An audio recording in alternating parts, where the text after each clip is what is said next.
You need to design a dungeon and fast. You want your players to be overjoyed, of course, but minimize your prep and ensure that your dungeon is slick to play, but also fun as hell for you to run as the game master. I'm here to tell you that there is a science, but it ain't rocket science. Start making your one-page dungeon simple and easy now.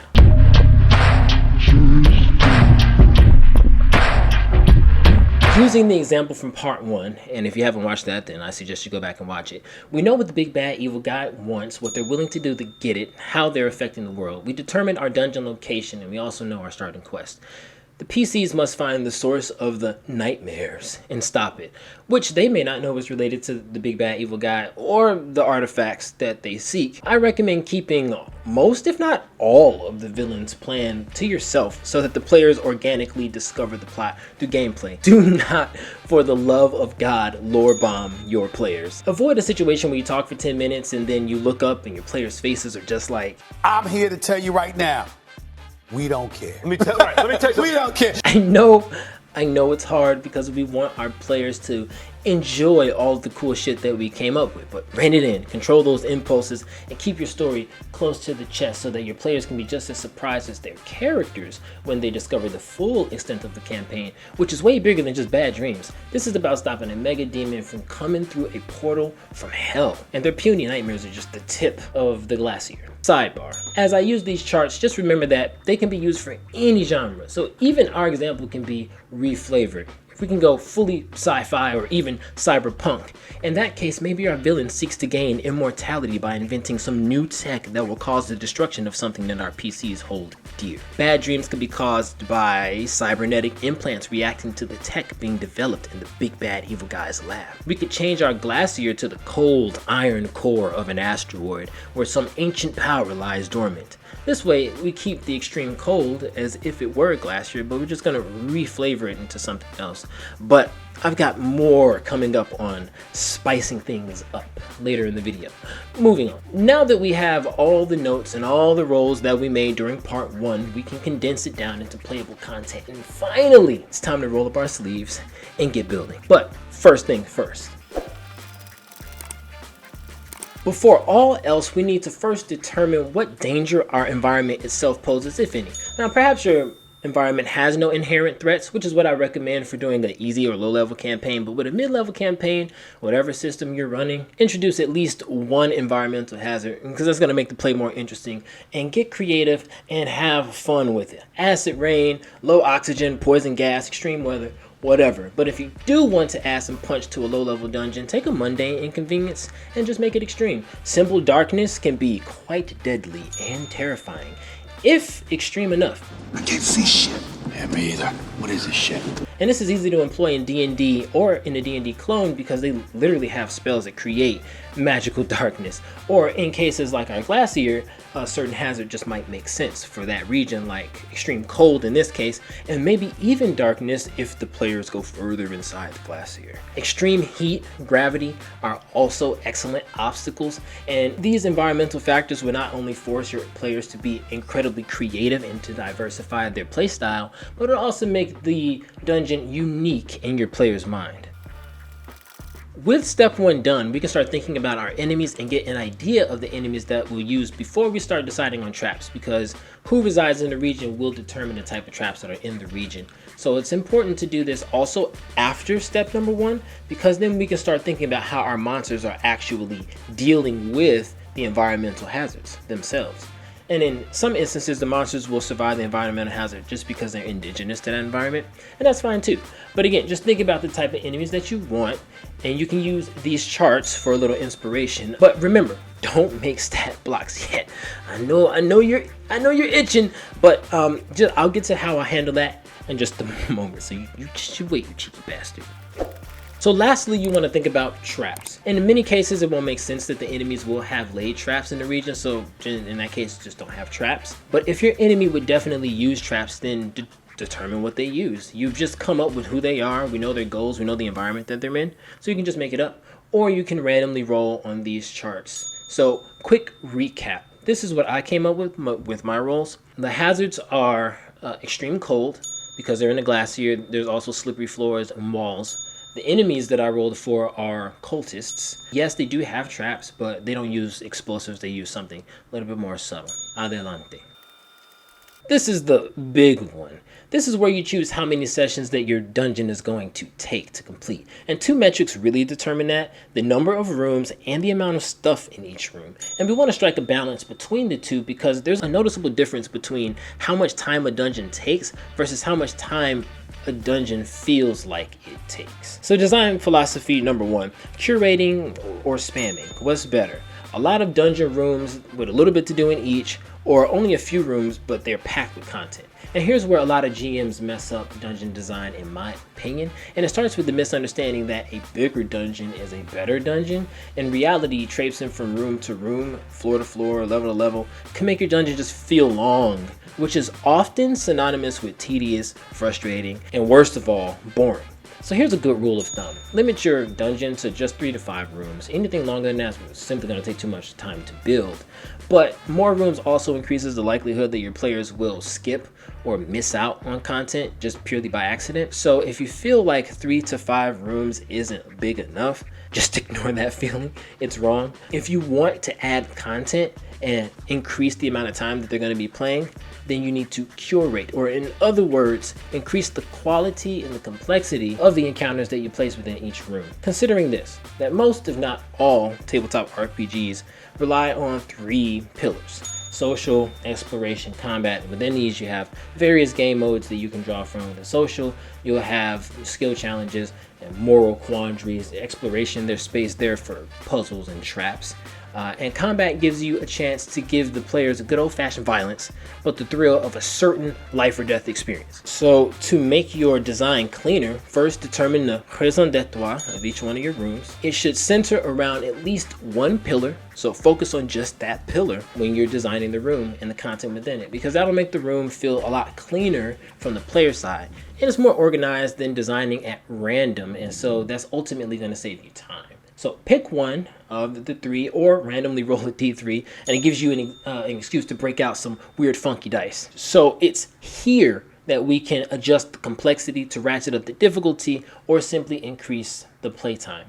If you feel that a room needs more content, then roll twice or even 3 times on a chart. And if you have duplicates, then that just means that the result is more intense. If you roll double ones, then somebody's going to be like negotiating for their life. And if it's 3 ones, then whoo! That's going to be a skill challenge with PC death possibly on the table. And if I roll triple 2s, then that's a mini boss possibly before the boss of the dungeon. And we've already seen now how the dice can start to tell a compelling story without you even having to do much at all. Sidebar. Why limit the number of rooms? Well, 1, this is going to make the dungeon feel high octane. If the players spend 3 sessions beating your dungeon, but that's spread out over 12 rooms, and they quickly lose the details of what happens because it becomes a much more watered down experience, ultimately that's not as fun. But for each of those 12 encounters that you have spread out over 12 rooms, you could have had them do 4 rooms with 3 encounters in each, all thrown at the party at once, forcing them to scramble and adjust. It makes the players feel like everything everywhere is happening all at once, which gives them an excuse to cut loose, use all of their abilities, and work together. So this also is going to maximize player fun, because if there's a social encounter that's happening in the middle of a combat, that's happening in the middle of a freezing zone where survival requires on navigating slippery caves of ice, then automatically, no matter what character you're playing, what style you're playing, there's going to be something for your character to do. You're never going to have a situation where your character's bored or where your player is bored because their character doesn't have charisma enough for the social challenge. Or, you have that player who doesn't really like combat that much, but they're stuck in a dungeon where they have to clear 8 rooms full of enemies. Keeping the dungeon small ensures that no particular pillar overstays its welcome. So with 4 rooms, you don't have to worry so much about having too much combat, too many traps, too much exploration. It makes pacing just way easier to deal with. But from the player side, a shorter dungeon is going to automatically feel faster because the experience is going to be much more brief. Even if the dungeon still takes 3 sessions for them to clear, it'll automatically feel action-packed just for the sheer amount of stuff that was all happening at once. Also, if you play with an inconsistent bunch, Or are yourself an inconsistent GM? Try not to be. But if you are, life happens, things get in the way, then design your quest to be finished within 2 or 3 sessions. Just ensures that you and your party will actually be able to complete the quest that you created. And keep in mind that each new pillar that you add to the room will increase the complexity of the obstacles presented to the PCs and thus increase the amount of time that they have to spend dealing with those obstacles. So this is going to ratchet up the difficulty on top of the environmental hazards. So just keep that in mind. For low-level parties, perhaps 1 pillar really is enough. Concerning pacing, I've also found that combat slows the game down more than anything. And so in my personal experience, it just shakes out like this. So you just want to keep that in mind as well. Obviously, you can do as you please, but from all that I told you, my favorite thing to do is to have 4 rooms or zones. 3 have to be cleared, leading to a boss arena, which is the 4th area. And now we get to move on to the real fun. The mechanics. Of course, we'll be starting with the base system that we're using, whether that's, Cyberpunk, Pathfinder, Dishonored RPG. But within that system, we'll determine if we need to create any unique mechanics for our setting. So first, environmental mechanics. We can use the charts from before, or perhaps your system already supports this, in which case, good, use it. But if your system doesn't support the environment that you're trying to simulate, then don't be afraid to make your own mechanics. Just a couple things to keep in mind if you do. Hazards can deal damage, small amounts called chip, which is being exposed to, the elements, extreme weather, but they can also do large amounts of damage to you, like you stepped on a steam vent or something like that. Also determine whether or not the PCs can save to avoid the damage completely or to half the damage, because they're always going to ask you about it, so it's just good to know that. Hazards can also reduce movement, and in the case of my Glacier, maybe the NPCs get slower, until frozen solid, like petrification. If I have slippery floors, I determine if the saves needed to be made to cross it, or if there are trick mechanics, such as the PCs needed to make some sort of check to stop moving once they've started moving, or maybe something interesting happens when they take the dash action. Sidebar. Hazards are a way to think outside the box and should attack something other than HP. Yeah, we can deal damage, but we already have enemies for that, and maybe even traps as well. So perhaps the cold reduces movement, imposes disadvantage on attacks, or reduces total HP. Maybe it drains hit dice or fate points, or increases the difficulty on a check, or increases the number of successes needed on a check. This is a chance to introduce something more challenging than just simply taking damage, which the players and their characters are already very used to. Next, traps. This is pretty straightforward and also using the charts from before. For you just need to determine a trigger and an effect for your trap. For your players, you need to determine a method of discovery and a means of disarming your trap. Our trap here is the alarm spell. So our PC has passed the threshold. It alerts everyone in the next area, but silently. The runes can be spotted with a perception check and disarmed with an arcana check, or whatever your system equivalent is. Continuemos y finalmente we get to the monsters. And this is when I'll give you the magic words that will solve all of your GM problems. So shut up and listen. Reflavor. Remember, we don't want to spend forever doing this, and the system that you're using will very likely have NPCs and base enemies for you to use. So for the love of God, use them, especially for the enemies that you expect to go down in battle anyway. As a brewmaster myself, I can assure you that most brew is already pretty damn good and would be perfect for you with just a pinch of salt. Bam! So for example, if you ever played D&D at all, and you've fought a red brand ruffian, that's for sure. And if you're a player of mine, then the secret is out right now.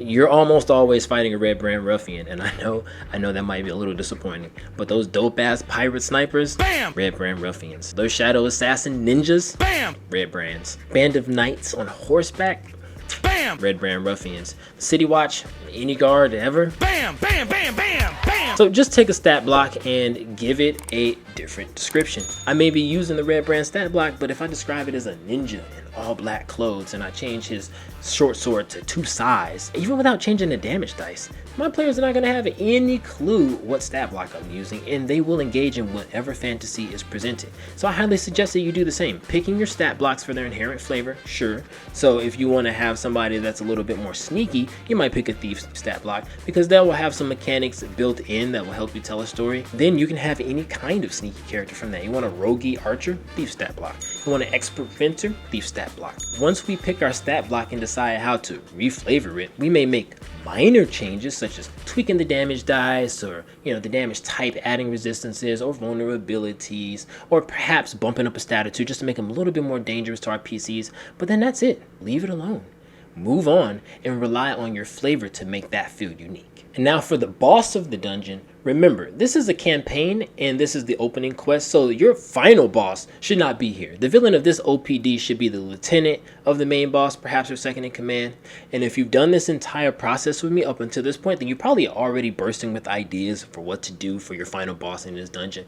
But if you need some extra motivation, I highly recommend these charts. Rolling can create very interesting connections that you wouldn't have produced organically. And so your boss is the only stat block that I would actually recommend you spend a little bit more time on, simply because your final boss should be epic and memorable, which means more than just hitting hard and requires a little bit more thought.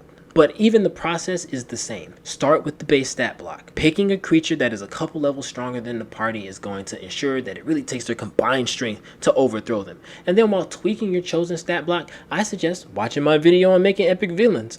Of course, make sure your boss has legendary resistances and actions and whatever special moves your system uses. The charts I showed before will help you get the right monster for your environment while still matching the PC's level appropriately. And keep in mind that your final boss doesn't have to be one person. It could be a pair of people like the Joker and Harley Quinn, or even a team of people like the Ginyu Force, or dare I even say, a hive. Pero adelante. With all of this figured out, we move on to our final task, which is the construction of the dungeon itself. So to recap, this is all the stuff that I rolled up over the course of these videos. So here we go. I'm designing for a level 7 party. My big bad evil guy wants immortality and are willing to open up a portal to hell to attain it, and he needs some hell MacGuffin to achieve that. They're nearing the completion of their plan, and because of that, the surrounding area is experiencing mass nightmares. Our heroes must travel to the heart of a glacier to find and stop the source of this malevolent energy causing the bad dreams. Now, starting's location's natural hazard is going to be the extreme cold, and I created a custom mechanic where the party has an artifact, a crystal, that provides warmth for any creature within a 60-foot radius, but outside of that radius, there's a certain amount of time where they start to freeze to death, and they have to get back within that radius. And for some tension, the stone holds enough magic only for 12 hours, meaning that the party can't diddle around for too long. And I made note that there will be a way in one of the rooms for the party to extend the range of that, maybe double it or even triple it, as a reward for smart play or lucky rolls. And I randomly rolled for my enemies and I got cultists, so I'll be using the cultist and the cult fanatic stat blocks for the base enemies, but heavily reflavored. I tweaked the cult fanatic spell list, and I gave the base cultist the sacred flame cantrip, but reflavored it as them calling up hellfire from the ground instead of calling divine fire down from the heavens. And the area has subtle detection traps all throughout, but the cultists are smart enough to know not to use explosive magic in the heart of this glacier. But are my players? I've chosen a size of 4 rooms and a scale in complexity, with the first room focusing on 1 pillar, second on 2, third on 3. The final room will have the boss fight, which will actually be 2 reflavored drow mages with 3 legendary resistances shared between them. And now that we have all of this figured out, it's time to combine all of these disparate pieces into one cohesive piece to wrap all of this up, as it were. And we'll go over exactly how to finish up this process in the next one. Thanks for watching. Please like and subscribe if you found any informative value today, or you liked what you heard. Each and every single one is a major boon to the channel. It shows the algorithm that you enjoy the content and that you wish us to succeed here at Encounter. And if you wish to make any addendums to what I presented, please send them in the comments. Most of all, if you're looking for a game master to run your tables, then look for me on Start Playing Games, where you'll find me running tables for happy players. I'm quite proud of the work that it took to get it up, though full disclaimer, I'm in the process of moving, so I will not be running games for the next couple of weeks or so. But don't let that stop you from messaging me and scheduling something in the future. I run D&D 5e, DCC, Ironsworn, Dishonored, and am in the process of learning all kinds of other games. There's a special discount for subscribers to the channel right now, so take advantage. But once again, that's all from me. Thanks for watching. Be safe, look after each other, and I'll see all of you in the next one. Now get the hell out of my house.